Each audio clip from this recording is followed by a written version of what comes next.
The Yeti Radio, powered by DavidLeeImaging.com. David Lee Imaging in the Titletown Music Archive and the Live 365 app. It's alive! The Yeti. Welcome to the Backstage Lounge on the YetiRadio.com. Please welcome Miss LACEY RASHEA to the Backstage Lounge on the YetiRadio.com. This episode number 88 of the Backstage Lounge is brought to you by Last Train to Juarez and filmed at MetalHeads MC Paradise Valley Clubhouse.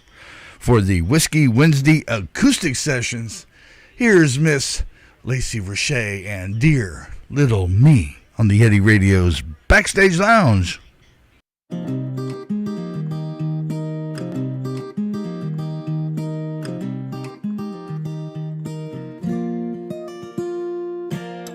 Dear little me, you're doing alright. What's got you up late at night? Is it the sound of a fight? Or is the moon way too bright? 21 now, always thought how we'd be today. Well, I'd like to say still fighting, still trying, still loving and losing ourselves on the way. Still laughing, still crying, still overlooking the words that they say.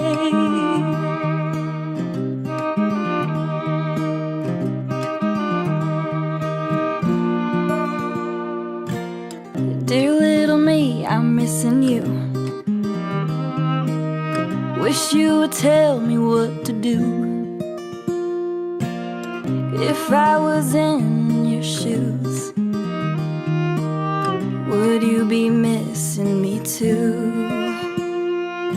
21 now, always thought how we'd be today. Well, I'd like to say still fighting, still trying, still loving and losing ourselves on the way. Still laughing, still crying, still overlooking the words that they say.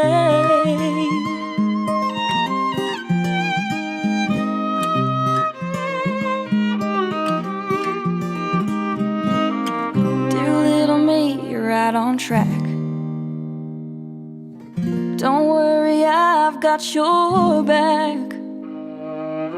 I've been right where you're at. We'll be okay, and that's a fact. Still fighting, still trying, still loving and losing ourselves on the way. Still laughing, still crying, still overlooking the words that they say. Still fighting, still trying, still loving and losing ourselves on the way. Still laughing, still crying, still overlooking the words that they say.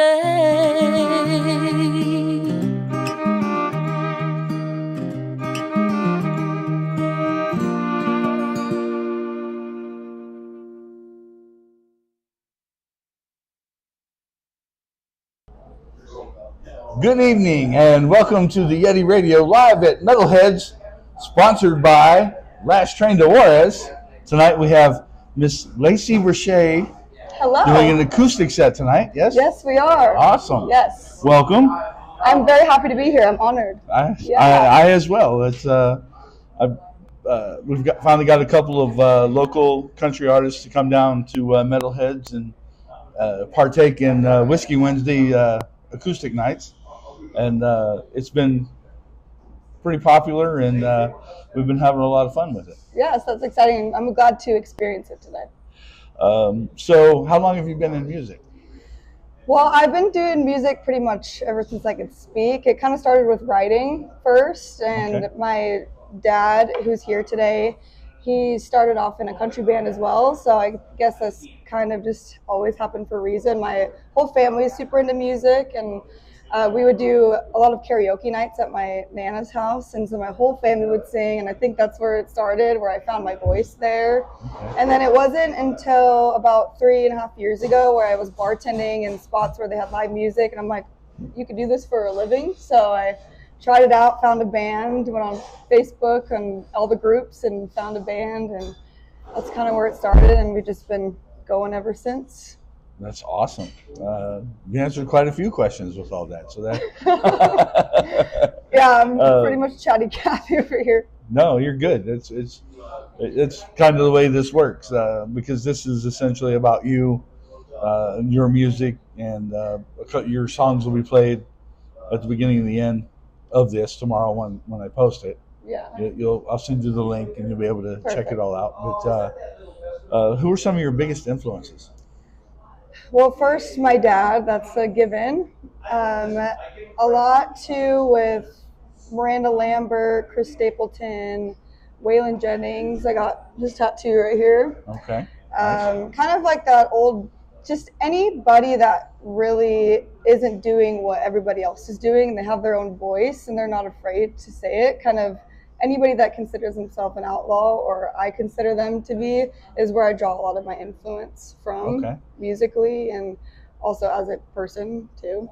Okay. Yeah. 1972. That's my mom's birth year. Okay. She taught me who I am today. Like she's gonna be here tonight too. So. Okay. Yes. Awesome. I did notice another date on another tattoo. Yes, it's 1968. Yeah, that's my dad. Okay. So I got his first, and then my mom's like, what the hell? Where's mine? So I had to get it right after, or else I don't know what was going to happen. Well, I'm glad that one was there because I didn't want to seem like a stalker asking about the other one because it's on your foot. It's on my foot. Who's staring at my feet? I'm like, you went really deep into my social media, huh? So what's been some of the best advice given to you? One person told me I was just stressing out about every little thing all the time, and they said, just wait a second. We all are not better than one another, and one thing we have in common is that we're going to get out of here alive. So at the end of the day, we're equal in that sense. So, and we have one life, so what are you going to do with it? And so that really stuck with me. As soon as I heard that, I quit my bartending job and I did full-time musician just right away because I just didn't want to waste any time. I said, well, if I have one life and I don't know what's on the other side of what I know now, might as well just take full advantage of it today. Okay. Well, a couple of the questions that you inherently answered in the process of just talking about yourself. One was why country? Your dad started it. The other's why a musician in general? That's because a good I honestly, everybody that I've interviewed, no matter what genre, this isn't any of the easiest of industries to do anything in, especially today. Yeah, for sure. When I first started singing, I think my first performance was my second grade talent show. And I could not hold a microphone to save my life. It was shaky. That happened for a really long time. I was very insecure about my playing because of comparison, my ability to do that with a lot of people in a negative way. I think once I started songwriting is when I realized that I need to be a musician, because I felt like, given my childhood and all the things that I've been through and things I've learned, I want to be able to hit as many people as I can with the words that I need to say and just connect. That's always been a thing that's very familiar in my life, is just being able to connect with people like you and I are doing right now. Absolutely. I think music's the best way to do it, and I've experienced listening to a song and it changing my life, or me not feeling so alone about a situation. So I want to be on the other side of that too, and not make people feel so alone, and just be able to really connect and show what I got to say to the world as much as I can. Totally understand that. what is your songwriting process? Where do you start? You start with some riffs. You start with vocals. You start It's with guitar all riffs, over bass the riffs. place. Yeah, so I started as kind of writing as poetry, and I realized, poetry is music. So you can write a poem and put some chords on there, and that's a song. Started that way. I still do it that way when I don't have anybody around me or a guitar, and I have something to say. I'll write just a poem, and that turns into a song. Or guitar players will come in together and I got this cool riff and I kind of like to do it on the top of my head, or I take those poems and I'm like going through it, all my pages, I write things down. I'm like, oh, this works perfectly for that. So it always happens where you can sit down and want to write a song, or it just, you open the window and it comes through the breeze and it just hits you. Those are the best songs, is when they just kind of write themselves. But yeah, the writing process is nothing I ever want to give too much, I guess, structure to, because it limits what you can do with it. So I just kind of like let it be. Awesome. So how many shows do you think you've done since you started? Well, last year we counted about 266, around there, if I didn't miss anything. So that was all last year, which is crazy. That is very crazy. Yeah, we were actually talking about how last year in Juarez they took a week off, and we were relating on the fact of we like are excited to have a week off, like, and breathe, but that whole week off you're like ready to go back and play. Yeah. So it's like we're just kind of now with everything now. So. What's the craziest thing that's ever happened on stage? Oh my gosh, probably something off stage was. I was playing in Prescott, and this guy had his Coors Light bottle, and he comes up to me after, and he's like, "I'll pay you $10 to spit in my beer." And I'm like, looking at his friends, and they're like, "Oh, he's serious." And I'm like, "What the hell is my life?" I spit in his beer, and I was like, "That's on me." I'm not gonna set the payment. I just was like, can't believe someone asked me to do that. I've heard weird shit, but that was probably like hands down the weirdest thing to like. Yeah, that's probably the top for me so far now. Yeah. So what's your favorite song to perform? Yours or gosh. You do covers? I do, okay. Yeah. Let's see. I really dig playing anything that kind of gets me walking on stage and being sassy. I love that. Like we do Little Red Wagon by Miranda Lambert. Mm-hmm. That one's super fun. And then I really like doing one of my originals called Don't Let Country Music Die. Okay. Which I'm super nervous to play all the time because it's something like super close to me. But when I finish it, that makes it my favorite because I'm like, okay, I did it. And the reaction. So yeah, that all makes it worth it. I love all songs. That's always such a hard question because it changes all the time, but. Do you have one that's more difficult than the others to perform? There's a song called Let Her Rip by the Dixie Chicks that I do. That one's pretty hard. I would say that last song, that I was talking about, that original. Any originals that are slower and more meaningful, because you never know what people are going to say after, and that's what I wrote. If somebody doesn't like a song someone else wrote, it's not my problem, and I'll do it the best I can. Right. But definitely the hardest is probably originals, and the first time doing that.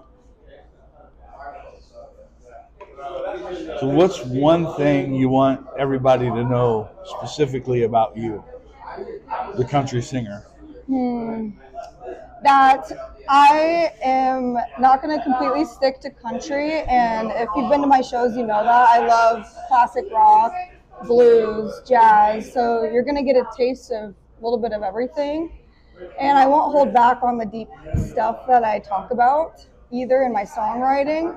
But it might be a really deep topic with some happy chords. Basically, I'm doing this for the music and hoping people tag along and know my passion behind it. And that I'm just going to do this authentically myself, and I think that's the way to go. instead of following a format or a formula. I'm just gonna be me. It's gonna be me. Let's see. If you could collaborate with anybody. Anybody ever? Anybody. Ooh. I love the harmonies on Chris Stapleton's work with his wife. I would love to do something with him. Or Miranda Lambert, Waylon Jennings. That's a hard one. Led Zeppelin, I would like totally. Hey, mom. Yeah. Awesome. I know as far as I use Spotify for my shows. You've got 2 songs on there and then one that you're featured on. Yes. Do you have anything else coming out in the near future? I'm super excited about it because the songs that I have right now are definitely me in the sense of the songwriting, but I'm super excited. We're working on an EP right now to release all types of stuff, where that's high energy, some more gritty songs, some more ballads, so a little mixture of everything. And I'm super excited to get some more stuff under my belt so that people that haven't seen me live can check out who I am over that. Does it have a title yet? Not yet. The EP? No? Okay.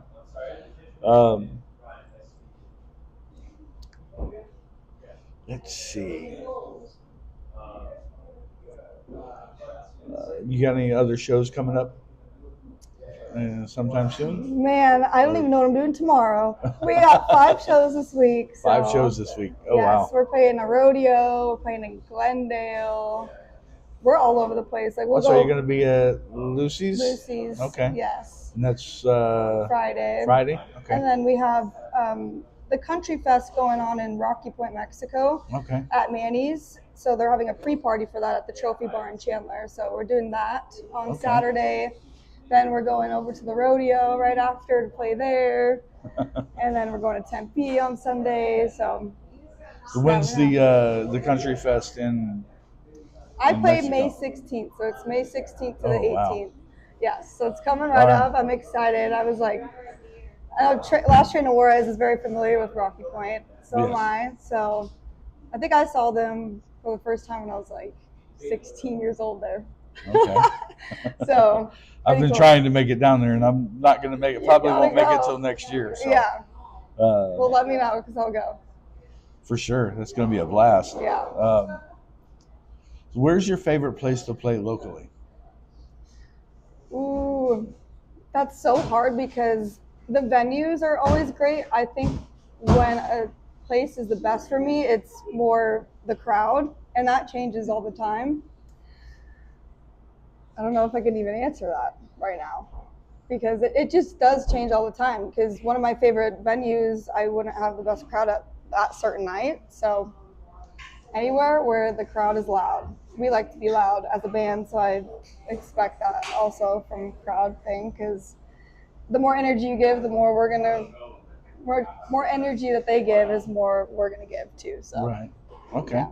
Feed off of the crowd. Feed off the crowd. Yeah. Get them going, and then it just reciprocates. And wherever I can hear myself well, the sound is good. So the Yeti wins a stupid lottery, one of those stupid big ones. And I'm going to put 3 or 4, maybe 5 bands together, and we're going to tour the world. Where do you want to go? You get to pick a spot, anywhere in the world. Where I want to play?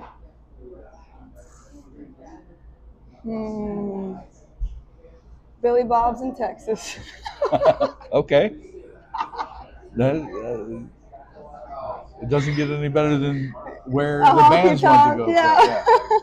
I can see a whole string of honky tonks right all the way across the south. Yes. And then turn around and come back and hit the rest of them. Yeah, there's many places I want to go on vacation, but for like playing wise, I don't know. I would like to go to Mykonos, but I don't know how they're gonna like my kind of music. Knowing the difference, and I'm sure I don't know if you've talked to your dad about it. Since he's involved, I'm sure you have. But the difference in successful music careers when your dad was doing music as opposed to today when you're doing music? Yeah. What would you consider a successful career today?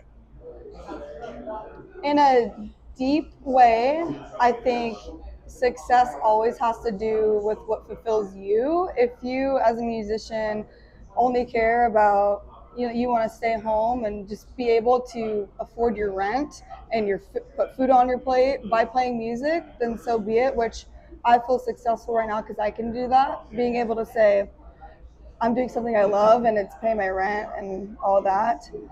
It's so different for everybody, but personally, I do feel successful now, but I'm still growing. And as I said before, I want to reach a wide audience with my songwriting, and I want to be able to connect with more people and also bring back more of that classic music that's not so, I want it to sound live and not so much beats. And a lot of people are on TikTok right now watching 10-second videos, and their attention span is so short. I want someone to be able to like listen to a song and it could be an instrumental and they can feel a story on it. So that's kind of my whole goal, is to just have people remember how it used to be, and hopefully that could be something again where there's no phones at a concert and they're just there to just enjoy it. So awesome. Is there anything in the music industry you would like to change?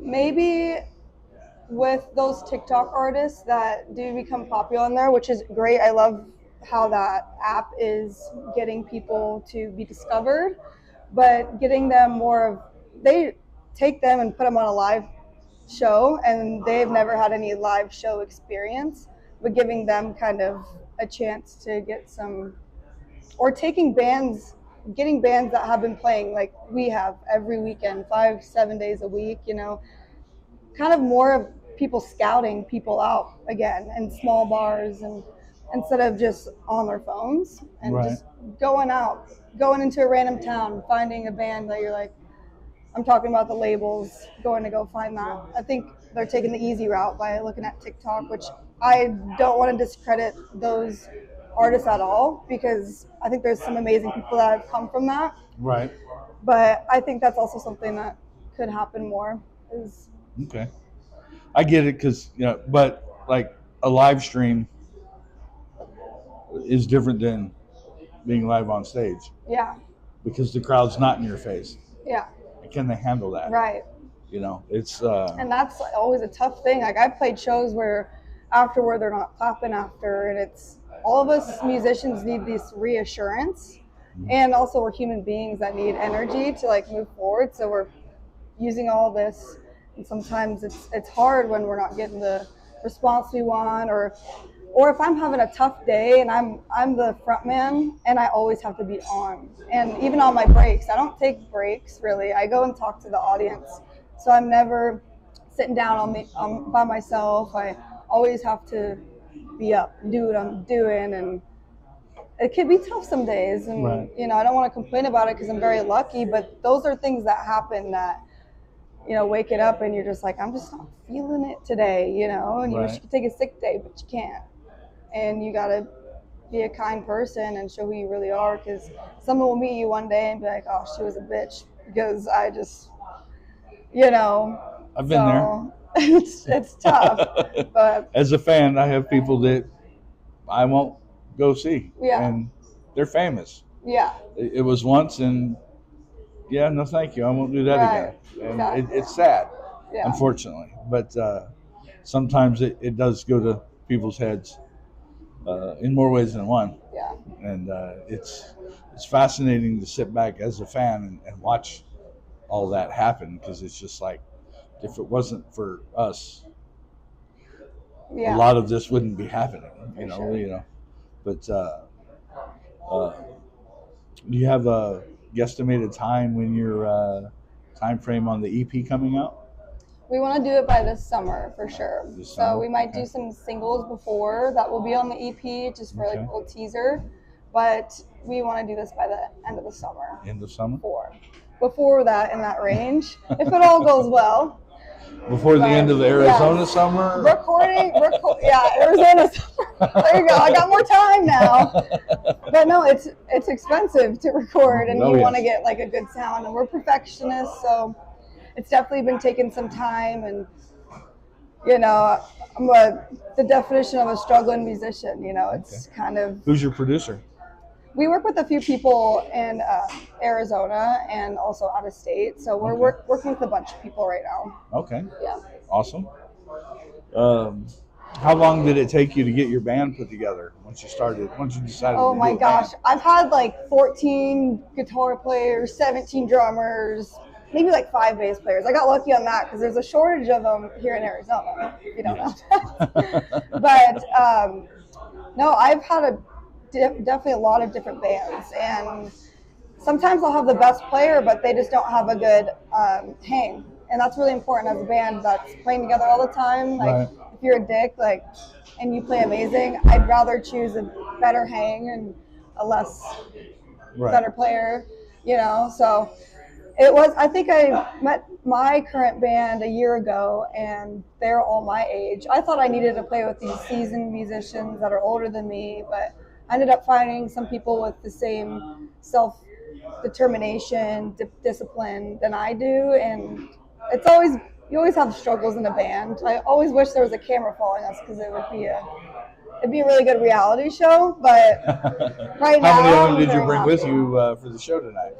So right now, Cooper Fisher is with me, and him and I do most of my acoustic duos together. Okay. He used to be in my band as well. We went separate ways, and not in a bad way or anything, but he is in a band called Twisted Trails, which is amazing. Shout out. And so, yeah, Cooper and I are pretty much like best friends, and anytime we get together, it's usually a Sunday after we played with our bands, and we get together, and we don't write a set list normally, and we just kind of like want to remember why we're doing this in the first place and just keep it chill. And we are always playing at the times that we need it the most together because it kind of heals us. It's weird. We have this weird music love relationship. Not anything more, but it is like something pretty awesome that we got. Well, I want to thank you very much for the opportunity. Thank you. And thanks to Last Train and MetalHeads for having Whiskey Wednesdays. And when you get ready to release the EP, if you'd like to come by the studio and bring the band and sit down in the studio and do an interview there to release your EP, you're more than welcome. That would be awesome. I gave you my card, so hit me up and we'll square that away. Thank you so much. That was awesome. All right. Well, thank you, everybody. It's the Yeti Radio from MetalHeads MC, Paradise Valley, brought to you by Last Train to Juarez. Woohoo!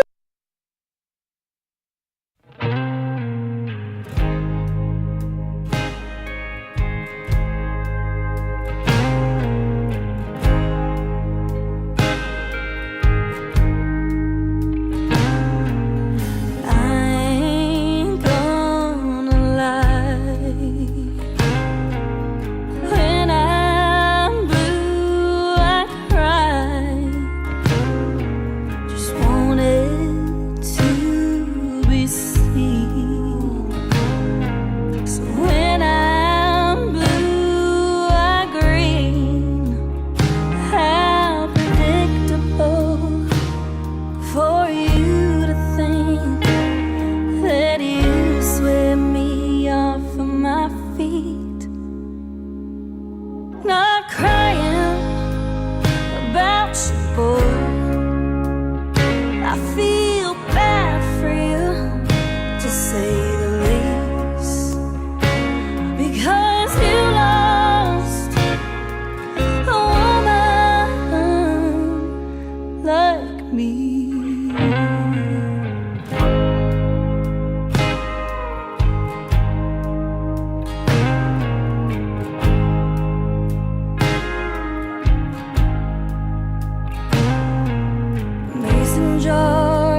me.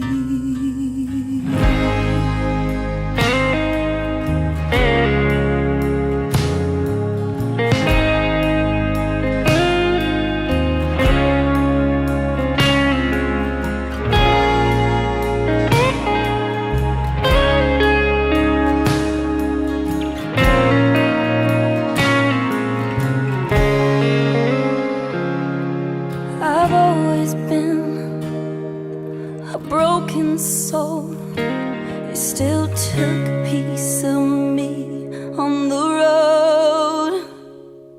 Not crying about your boy. I feel bad for you, to say the least, because you lost a woman like me.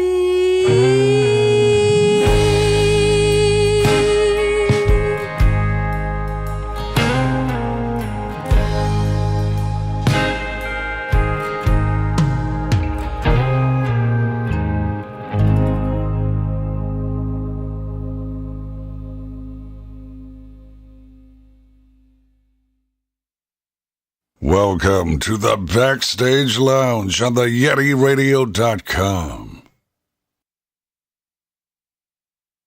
The Yeti Radio, powered by DavidLeeImaging.com. David Lee Imaging in the Titletown Music Archive and the Live 365 app. Can you dig it? The Yeti. Can you dig it? The Yeti.